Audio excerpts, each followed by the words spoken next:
сәлем. Бұл қайтадан Анара Қайрат. Және Изи ағылшын. Бүгін ағылшын тілін оқуды арымен қарай жалғастырамыз.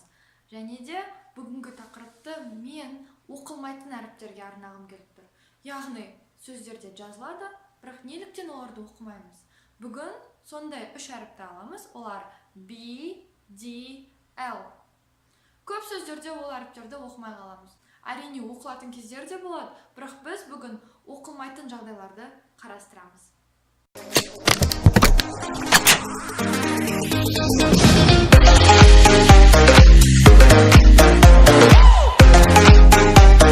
Және бірінші тақтадағы 3 сөзді қарастырып көрейік. Бірінші сөз climb, Wednesday, walk. Climb, Wednesday, walk. Осы сөздерден не байқап тұрсыз? Бір әріп оқылмай тұрған сияқты, я? Мысалы, қараңыз, climb сөзінде қай әріп оқылмай тұр? Climb. Егер сіз Б әріпі деп айтсаңыз, дұрыс айтып отырсыз. Бұл сөзде Б әріп оқылмайды. Climb. Келесі Wednesday. Wednesday. Қай әріп естілмей тұр? Wednesday. Дұрыс айтасыз, Д әріпі естілмейді. Wednesday. Біз Wednesday деп айтпаймыз. Wednesday деген жоқ. Жай ғана Wednesday. Келесі сөзге қарайық. Walk. Walk. Дұрыс, Л әріпі естілмей тұр. Осындай B, D және L әріптері оқылмайтын жағдайларды енді қарастырып көрейік. Біріншіге қарасақ, M әріпінен кейін B әріпі оқылмайды. Яғни, M, B деп келген кезде B әріпін жай ғана оқымай қоямыз. Дәл біздің мысалы climb деген сөздегі де, M-нен кейін B әріпі келді, біз оны жай ғана оқымай қойдық. Climb. Міне, climb. Келесі сөзге қарайық. Дәл солай M, одан кейін B әріпі келіп тұр. Dump. Dump.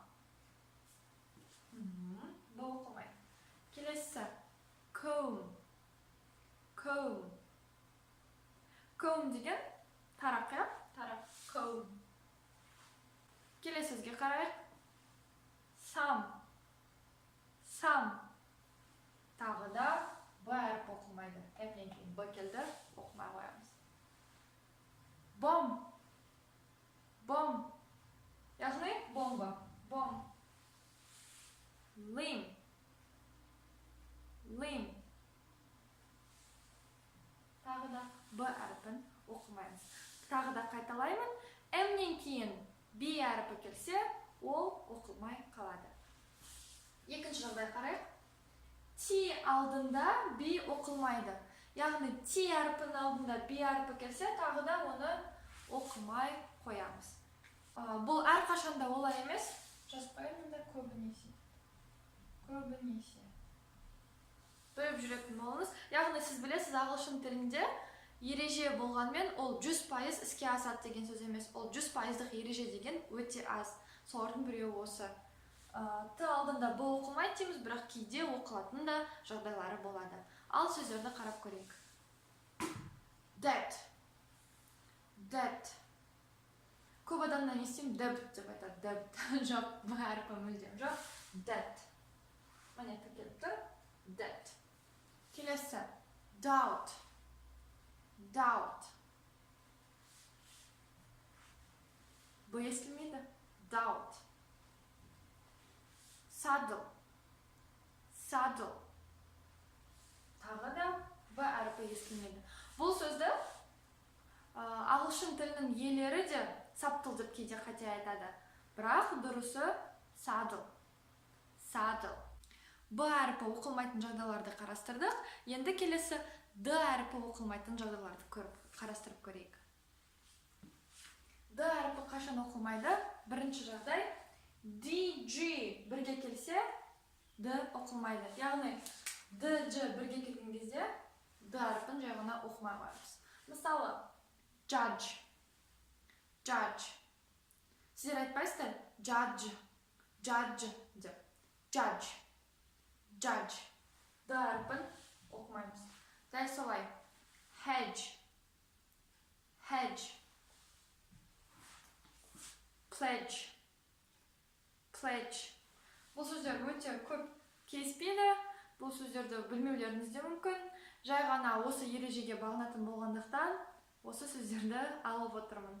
Бұл жақта бізде ағылшын тілінің сөздерін үйрену емес, дұрыс айтылуын үйрену болғандықтан, Dodge. Dodge. Grudge. Grudge. Байқасаңыздар, D, G бірге келген кезде D әріпі оқылмай қалады. Келесі.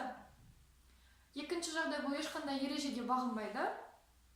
Мен шынымды айтсам, білмеймін бұл сөзде неге Д әріптері оқылмайды. Мүмкін ол тарихқа байланысты шығар, бұрыннан шығарылған шығар. Ешқандай ереже жоқ, жай ғана оқымаймыз. Ол қандай сөздер? Жаңа айтып өткендей, Wednesday, Wednesday. Wednesday. Келесі. Sandwich. Sandwich. Sandwich деп айтқан. Мүмкін кейбір адамдар айтатын шығар, бірақ көбінесе sandwich. Д айтылмай қалады. Sandwich. Келесі. Handsome. Handsome. Әдемі деген мағынаны білдіреді. Бұл көп жағдайда ер адамның әдемі екенін білдіруге көрсетеді. Яғни, әйел адамдарға біз handsome деп айтпаймыз. Handsome. Handsome. Hand деген сөз болғанмен, бірақ бұл жерде Д оқылмайды. Handsome. Handsome. Енді L әрпі қашан оқылмайды? Соны қарастырып көрейік.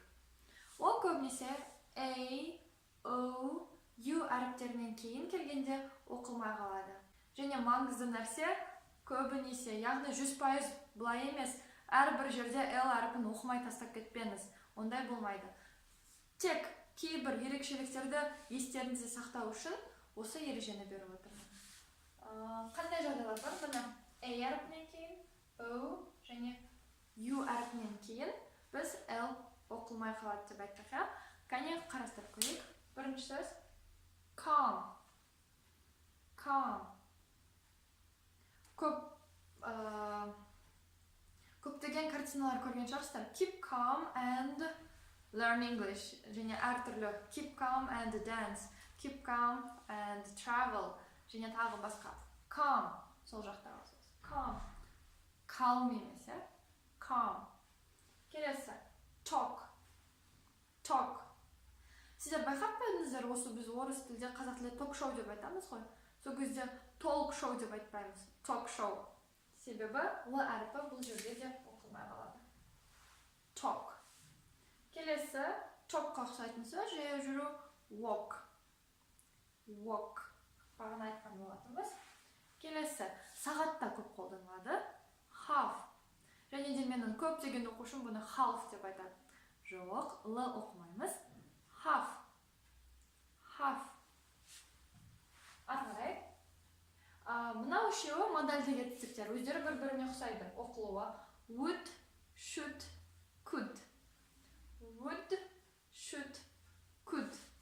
Барлығында L әрпін сызып тастаймыз. Қайтадан.